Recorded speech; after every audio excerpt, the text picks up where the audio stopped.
Hi friends, আমরা বসে আছি এখন একটা নার্সারিতে। শীতের দুপুরে মিঠে কড়া রোদ, সোনালি রোদ আর ঠান্ডা আমেজের মধ্যে একটা পুকুর রয়েছে নার্সারির মাঝখানে, ভালো সুন্দর পুকুর। এত গাছের সমারোহ। চারিদিকে গাছের সমারোহ, বিভিন্ন ধরনের গাছ। নার্সারি মানে গাছের আতুল ঘর। সেই আতুল ঘরে আমরা বসে আছি। বিভিন্ন মাপের গাছ আছে, ছোট থেকে বড়। ফুলের গাছ, ফলের গাছ।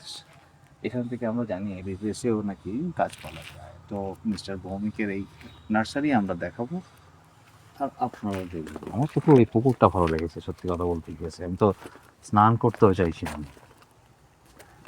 খুব সুন্দর ব্যবস্থা। কাশফুল দেখতে পাচ্ছ তুমি? কাশফুলও দেখা যাচ্ছে।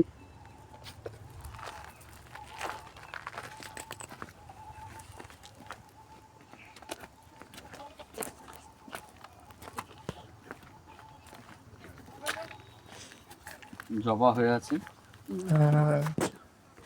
এটা আরেকটা কালারের জবা, আরেকটা কালারের জবা, আরেকটা কালারের জবা। পাতাবাহার। এগুলো একটা অ্যাসবেস্টসের ইয়ের মধ্যে এখানে সার দেওয়া আছে এবং গাছের বীজ ছড়ানো আছে বলে মনে হয়। সেখান থেকে গাছগুলো উঠছে, তারপরে তাকে টবে দেওয়া হচ্ছে। খুব সুন্দর। এটা হচ্ছে আঁতুল ঘর। একেবারে আঁতুল ঘর বলতে কিন্তু এটাই বোঝাচ্ছে। এখানে গাছের বীজ ছড়ানো হচ্ছে, বিভিন্ন গাছের, সেইখান থেকে গাছ তৈরি হচ্ছে। এমনি আগাছা ওইখানেও হয়েছে আগে, তারপরে সেগুলোকে আমার ধারণা এইরকম হচ্ছে গিয়ে এই ছোট ছোট প্যাকেটে তুলে রাখা হচ্ছে। তারপরে এগুলো বিভিন্ন জায়গাতে, বাড়িতে, ফ্ল্যাটে, বাজারে এগুলো পৌঁছানো হচ্ছে। ভারী সুন্দর ব্যবস্থা। হ্যাঁ, লঙ্কার গাছ আছে এখানে, লঙ্কার ফুলও হয়েছে, ভারী সুন্দর লঙ্কার গাছ। আর ওগুলো অ্যাডেনিয়াম। অ্যাডু, আমার সেই বিখ্যাত অ্যাডু। কত ধরনের অ্যাডেনিয়াম? অ্যাডু।